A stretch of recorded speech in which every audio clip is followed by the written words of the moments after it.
আরে দিনেশ যে, কতদিন পরে দেখা হলো। তা কেমন আছিস বন্ধু? ব্যাগ হাতে এই বৃষ্টির মধ্যে কোথায় যাচ্ছিস? এই তো মোটামুটি আছি।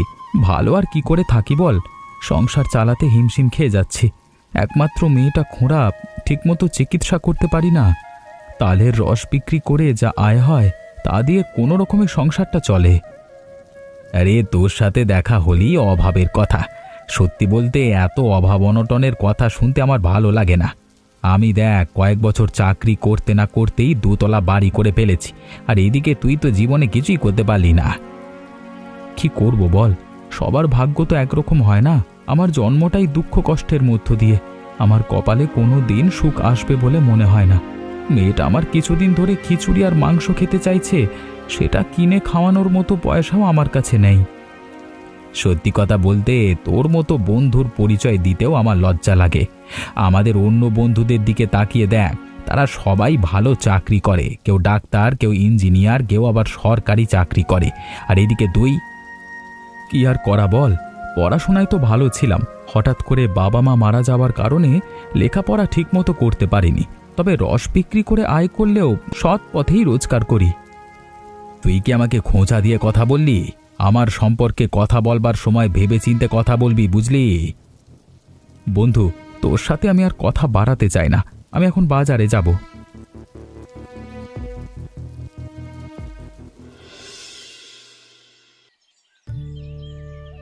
বাবা, সাবধানে নামো। তুমি গাছে উঠলে আমার খুব ভয় করে। এই তো আমি চলে এসেছি। মায়া, গাছের দিকে তাকিয়ে দেখ, কি সুন্দর বাবুই পাখির বাসা। পাখির বাসা দেখে আমি একটা সিদ্ধান্ত নিয়েছি। বাবা, তুমি কি সিদ্ধান্ত নিয়েছো? তাড়াতাড়ি বলো, আমার খুব শুনতে ইচ্ছা করছে। আমাদের ঘরের পাশে যে গাছটা আছে, ওই গাছে একটা ঝুলন্ত ঘর বানাবো। ঘরটা একেবারে অন্যরকম হবে। দেখবি পাড়ার সবাই আমাদের ঘর দেখতে আসবে। কিন্তু বাবা, গাছে ঘর তৈরি করলে তো ভেঙে পড়ে যেতে পারে। এর চেয়ে ভালো হয় গাছের নিচে ঘর তৈরি করলে। আমি এমন কিছু করতে চাই যা অন্যদের নেই। জানিস মায়া, আমি গরিব বলে আমার বন্ধু আমাকে কত অপমান করেছে। বন্ধুর দুতলা বাড়ি, আমার পরিচয় দিতে তার লজ্জা হয়, এসব বলে আমাকে অপমান করেছে। তুমি মন খারাপ করো না বাবা, আমরা আজকেই গাছের ডালে ঝুলন্ত বাড়ি তৈরি করব। তোমার বন্ধু আর তোমাকে অপমান করবে না। যতদিন তোদের সুখে না রাখতে পারছি, ততদিন আমার মনে কোনো শান্তি নেই। তোদের সুখী দেখে যাতে আমি মরতে পারি, সেই ব্যবস্থাই করা। এমন করে বলো না বাবা, আমরা তো সুখেই আছি। আমার পাটা খোঁড়া না হলে আমার মনে কোনো দুঃখ থাকতো না। আমি যদি ঠিকমতো তোর চিকিৎসা করতে পারতাম, তাহলে কবে তুই ভালো হয়ে যেতিস। হ্যাঁ, মাঝে মাঝে মনে হয় আমার জন্য তোর এই অবস্থা। বাবা, তুমি আর একবারও এমন কথা মুখে আনবে না। এই সব কথা রেখে এখন চলো তো গাছের ওপর ঝুলন্ত ঘর তৈরি করা শুরু করে দিই।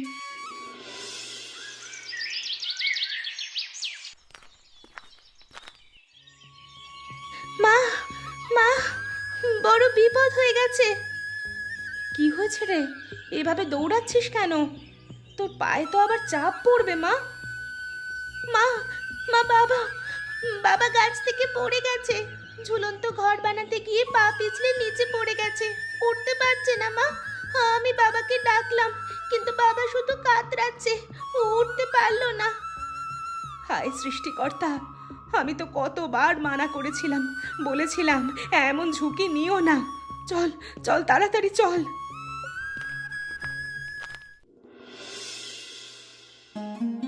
এ কি করলে বলো তো তুমি? এত বড় ঝুঁকি নিতে হলো? কতবার বলেছিলাম এইসব ঝামেলার মধ্যে যেও না, যেও না। আমার কোনো কথা তুমি কানে নাওনি। এখন কি হবে? আমার তো মনে হচ্ছে তোমার মাজাটাই ভেঙে গেছে। ভূমিকা, আমি তো শুধু চেয়েছিলাম তোমাকে একটু সুখ দিতে, যেন কেউ আর অপমান না করে। এখন মনে হচ্ছে এ জীবনে তোমাদের সুখী করতে পারবো না। বাবা, বাবা, তুমি কথা বলো না। আমরা আছি, আমরা আছি তোমার পাশে। তুমি ওঠার চেষ্টা করো। মা, বাবাকে ধরো। তুই কাঁদছিস কেন? আমি তোকে কাঁদাতে চাইনি মা। ভাবছিলাম একটা সুন্দর ঝুলন্ত ঘর বানাবো। তুই জানালার পাশে বসে থাকবি আর আকাশ দেখবি। আমাদের সুখ এই মাটির ঘরেই আছে। তোমার কিছু হলে আমরা বাঁচবো কিভাবে ভেবে দেখেছো একবারও? তুমি কাজ করতে না পারলে আমাদের সংসারটা চলবে কি করে? আমার কপালটাই খারাপ। এই জীবনে আমার দ্বারা আর কিচ্ছু হবে না। এখন তো আমার বিছানায় শুয়ে থাকতে হবে। সব ঠিক হয়ে যাবে, আগে তুমি সুস্থ হও। মায়া, মা তোর বাবাকে ধর, মনে হয় তোর বাবা একা একা দাঁড়াতে পারবে না। আচ্ছা মা, আমি ধরছি। বাবা মনোজ, বাড়ি আছো? খুব বিপদে পড়ে তোমার কাছে এসেছি। মানসী কাকি, তুমি কি দরকারে এসেছো? তাড়াতাড়ি বলো, আমার কাজ আছে। তার আগে একটা কথা বলো তো, আমার নতুন বাড়িটা মানে কেমন কেমন লাগছে? এ অঞ্চলের মধ্যে সবচেয়ে সেরা বাড়ি হয়েছে আমার। হ্যাঁ হ্যাঁ। খুবই সুন্দর বাড়ি বাবা, এত সুন্দর বাড়ি আমি আগে কখনো দেখিনি। বাবা, তোমাকে একটা কথা বলতে চাই। বন্যায় আমার ঘর বাড়ি সব ভেঙে গেছে। কিছুদিনের জন্য যদি তোমার এই বাড়িতে আমায় আশ্রয় দিতে, খুবই উপকৃত হতাম। কাকি, তুমি এসব কি বলছো? আমার নতুন বাড়িতে তোমাকে থাকতে দিতে পারবো না। তোমাকে আশ্রয় দিলে গ্রামের আরও লোকজন এসে আশ্রয় চাইবে। আমার এত সুন্দর বাড়িটা আমি নষ্ট করতে পারবো না। বন্যার জল নেমে গেলে চলে যেতাম। তোমার এত বড় বাড়ি, তাই ভেবেছিলাম তোমার বাড়ি এসে হয়তো কিছুদিন আশ্রয় পাবো। কিন্তু বাবা, আমার ধারণা ভুল। আপনার মতো মানুষদের আশ্রয় দিয়ে আমার বাড়ি নোংরা করতে চাই না। এটা ভদ্রলোক বসবাস করবার জন্য বানানো হয়েছে। আপনাকে আমি কিছু টাকা দিতে পারি। এত অহংকার ভালো না, আমি বলে দিলুম। এই অহংকারই তোমাকে একদিন শেষ করে দিবে। বিপদে গ্রামের অসহায় মানুষের পাশে যদি দাঁড়াতে না পারো, তাহলে কি লাভ এত এত টাকা পয়সা থেকে?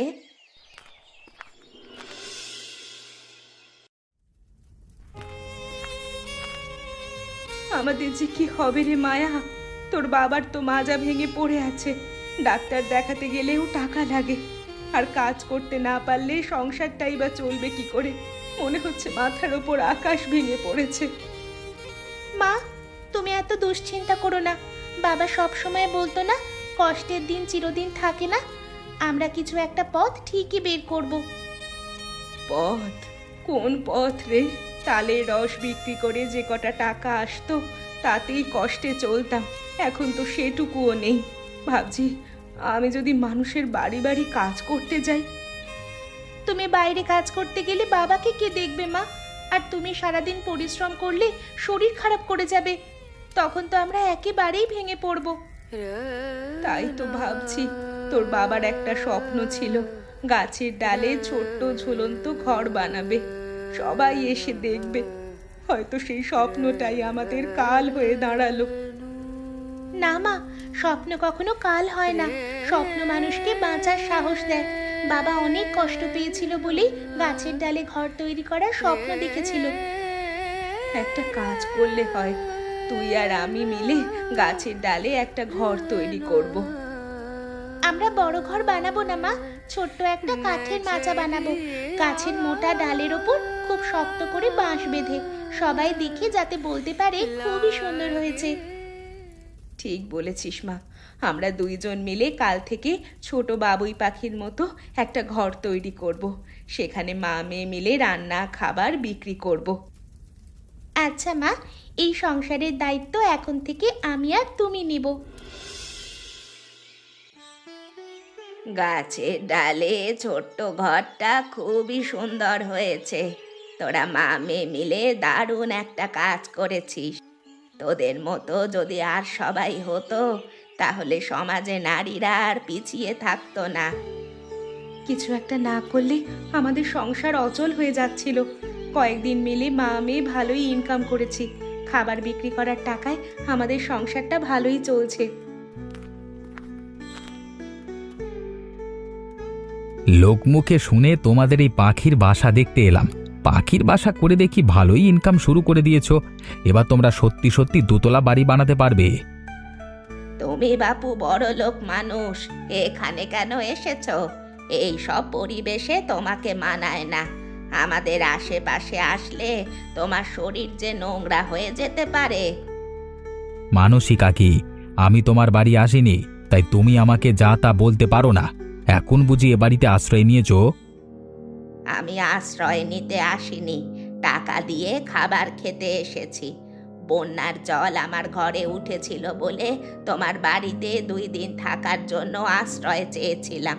তুমি তো আমাকে দূর দূর করে তাড়িয়ে দিয়েছিলে। মনোজ দাদা, আপনি বসুন। আমার এখান থেকে না খেয়ে যাবেন না। আমার এখানে চিংড়ি মাছ, কচুর শাক আর আলুর দম পাবেন। গরম ভাতের সাথে এইগুলো খেতে দারুণ লাগবে। আমি খেতে আসিনি, আমি দেখতে এসেছি। বেশ ভালোই বিক্রি হচ্ছে মনে হয়। দিনে কত টাকার বিক্রি হচ্ছে শুনি? আজকে সারাদিনে 3,000 টাকার খাবার বিক্রি করা হয়ে গেছে। রাতের দিকে আরও 1,000 টাকার বিক্রি হতে পারে। বুঝতে পেরেছি। আচ্ছা, আমি এখন গেলাম, পরে আরেকদিন আসবো।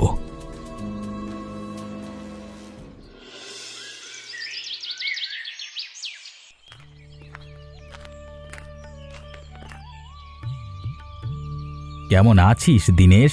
শুনলাম এখনো পুরোপুরি দাঁড়াতে পারিস না।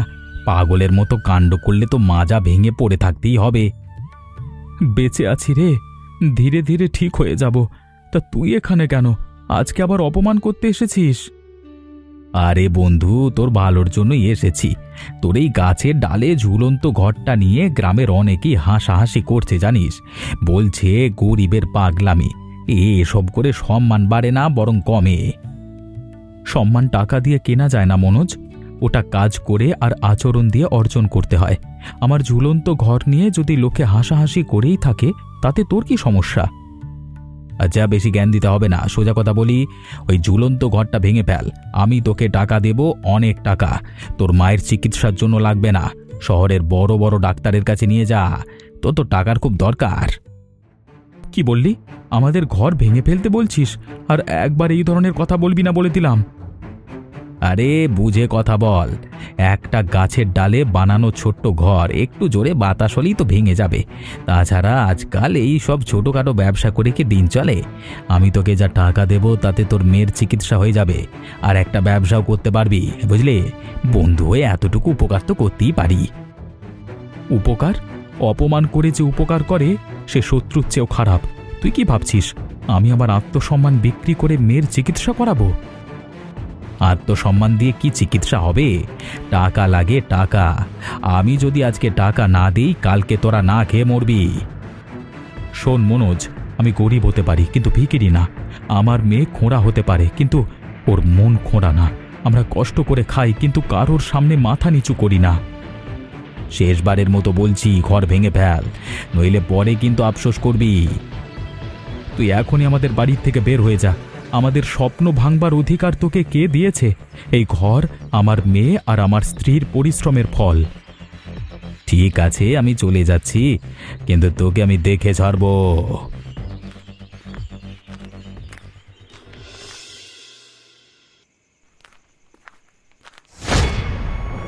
আহ! ওরে বাবা, কেউ আছো? আমাকে একটু তোলো। হাঁটুতে খুব ব্যথা। কেউ নেই কি আশেপাশে? দিদিমা, তুমি পড়ে গেছো? খুব কষ্ট হচ্ছে বুঝি? একটু কষ্ট করো, আমি তোমাকে টেনে তুলছি। বন্যার জল সরে যাওয়াতে কাদার মধ্যে দিয়ে হাঁটাচলা করা খুবই কষ্টকর। আর বলিস না, পড়ে গেলাম, উঠতেও পারছি না। মনে হয় পাটা মুচকে গেছে। এই বয়সে পা মুচকে গেলে আর ঠিক হবে না রে। তুমি ভয় পেও না দিদিমা, আমি আছি। একটু ধৈর্য ধরো, একটু কষ্ট করে আমার হাতটা ধরো। দিদিমা, ধীরে ধীরে উপরে ওঠার চেষ্টা করো। তোর তো নিজেরই কষ্ট, তুই আমাকে টেনে তুলতে পারবি না। তুই গ্রামের লোকজনদের ডেকে নিয়ে আয়। এই তো হয়ে গেছে। যাক, অবশেষে তোমাকে টেনে তুলতে পারলাম। আমি খোঁড়া বলে তুমি আমাকে ভরসা করতে পারোনি না? দেখলে তো, ঠিকই তোমাকে টেনে তুলেছি।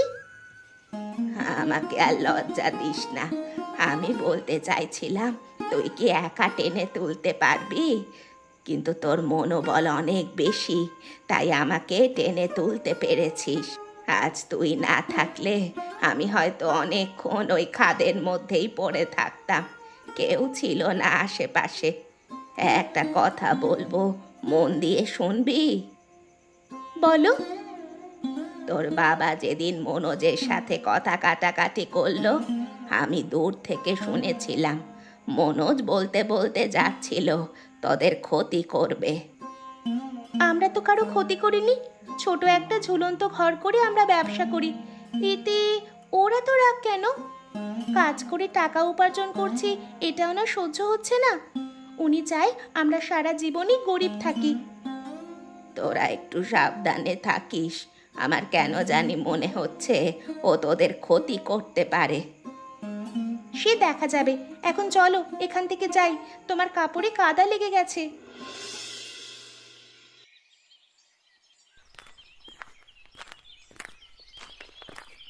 মনে হচ্ছে কোমরটা আর কোনো দিন সোজা হবে না। ডাক্তার দেখাতে বলেছিল তুমি দ্রুত সুস্থ হয়ে উঠবে গো। অনেক ব্যথা পেয়েছিলে তো, তাই কষ্ট হচ্ছে। দরকার হলে আরও বড় ডাক্তার দেখাবো। মায়া কোথায়? সকাল থেকে দেখছি না। মেয়েটা সকালে ঠিক মতো খায়ও নি, কোথায় যে গেল? মেয়েটা বাড়িতে না থাকলে একদম ভালো লাগে না। কোথায় আর যাবে, হয়তো মানসী কাকির বাড়ি গেছে। যেখানে যাক চলে আসবে। বিকেলে তো আমাদের ছোট হোটেলটা খুলতে হবে, ঠিক সময় মতো ও চলে আসবে। এতক্ষণ হয়ে গেল, দুপুর গড়িয়ে যাচ্ছে।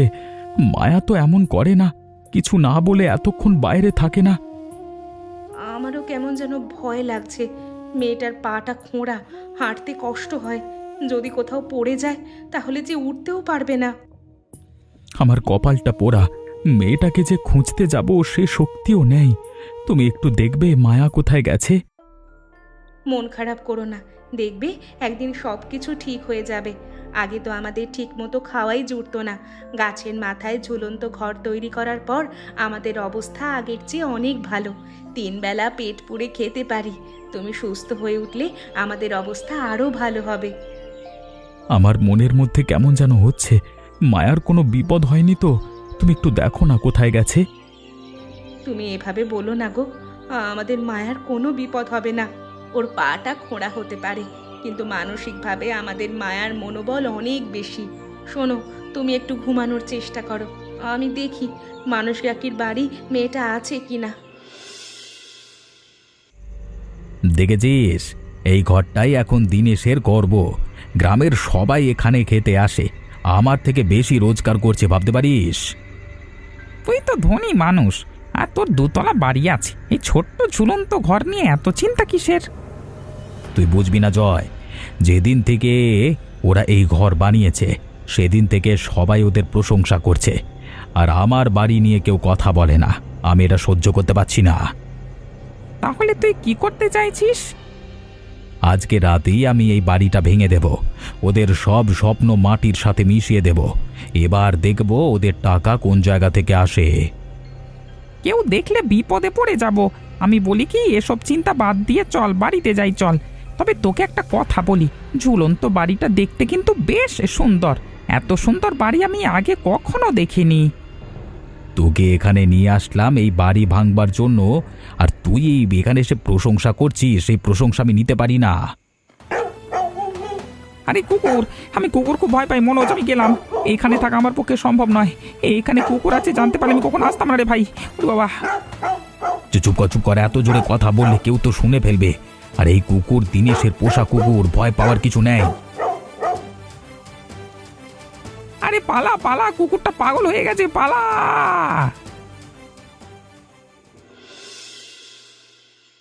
দিন দিন আমাদের হোটেলে ভিড় বাড়তেই আছে, কাজ করে পারা যাচ্ছে না। সুস্থ না হলে তো তুমি আর মায়া কাজ করতে পারতে না। সে অবশ্যই তুমি ঠিক বলেছ, কিন্তু মায়া আজ আবার কোথায় গেল? ওকে বারবার বলেছি আমাদের না বলে কোথাও যাবি না, তারপরও ও গেল। যাই বলো, আমাদের মেয়ের মনটা অনেক বড়। সেদিন কিন্তু মায়া মানসী কাকিকে খাদ থেকে তুলে বাড়িতে পৌঁছে দিয়ে এসেছিল, যার কারণে ও বাড়িতে আসতে দেরি করেছিল। আমার মনে হচ্ছে আজকেও হয়তো কারোর উপকার করতে গেছে।